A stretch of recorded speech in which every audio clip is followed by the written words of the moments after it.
Public schools in Fairfax County, Virginia are preparing to include gender identity in its curriculum for grades 7 through 12. The family life education lessons will include teachings on heterosexual, homosexual, bisexual, and transgender identity.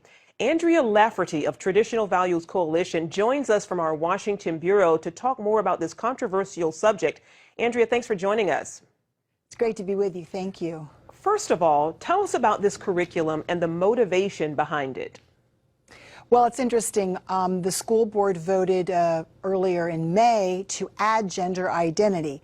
It's not a part of the state law. It's not a part of the state school board instruction, but they've decided to add it against the will of many of the parents. And so now what we're dealing with is a vote on the family life education. Now, while we're talking specifically about Fairfax, I think it's important for people to understand this is happening across the country. So I may talk about Virginia, but listen carefully for your own community. Wow. Well, how will this curriculum impact the students? Well, it's very interesting. Right now, what will happen is, starting in kindergarten, they'll talk to them about same-sex or gay marriage. And the parents will not be able to opt out. One of the big issues is in Virginia, parents can opt their children out of certain parts of the, quote, family life education. And so now what they're doing is they're trying to move parts of it from FLE, family life education, to health, which means the parents cannot opt their children out. And so we've been poring over the regulations and the information to see exactly what's happening. But we are very, very concerned that they are doing it here in Fairfax County and perhaps other places without the parents' knowledge or consent. In 8th grade, they will be discussing, let me just say, Bill Clinton's activity along with oral and anal. In 8th grade, and most people, and they've lowered it from 9th grade, or teaching 4th graders about the word incest. How far does that go? What is the difference between sexual orientation and gender identity? The difference between sexual orientation and gender identity is sexual orientation is who you have sex with and how you have sex. Gender identity is who you are, male, female. Are you born male or female? Are you born nothing? And they want to break down those definitions so you're no longer male or female as God created us. You're one of 52, quote, genders, or one of 100 and something genders, depending on who you talk to. It is not clear, and it is not a part of our normal cultural discussion. I don't even think it's a part of discussion in France or other European countries. It's just bizarre.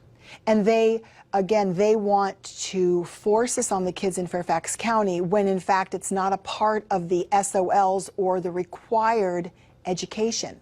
What's been the reaction from parents, and what can parents do? Well, in Fairfax County, it was interesting because the night of the vote on gender identity, the police, they hired a special police force, security. They actually locked 200 parents out so they couldn't get in, even though there was standing room in the back. Parents need to be very engaged. Parents need to know what is going on in their local communities. Read anything that's passed. Find out what they're teaching your kids under the guise of health, under the guise of PE or social studies or biology or family life. We're seeing just an onslaught. This thing is snowballing, and so we would just encourage you to protect your children and know what they're being taught. Has the Obama administration played any role in encouraging public schools to adopt this sort of curriculum?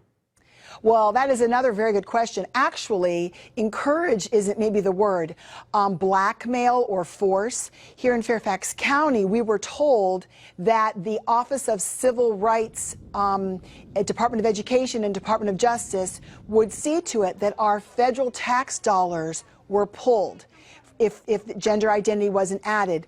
What that means is those monies that are meant to help educate and provide for poor children, children that may be going without meals, that funding would be taken. So here we hear all this outcry about Republicans are, not looking out for kids, when in fact, when the president and his allies want to push this gender identity agenda, they don't care about poor children. Andrea Lafferty, thank you so much for taking the time to talk with us today. We really appreciate you joining us. Thank you.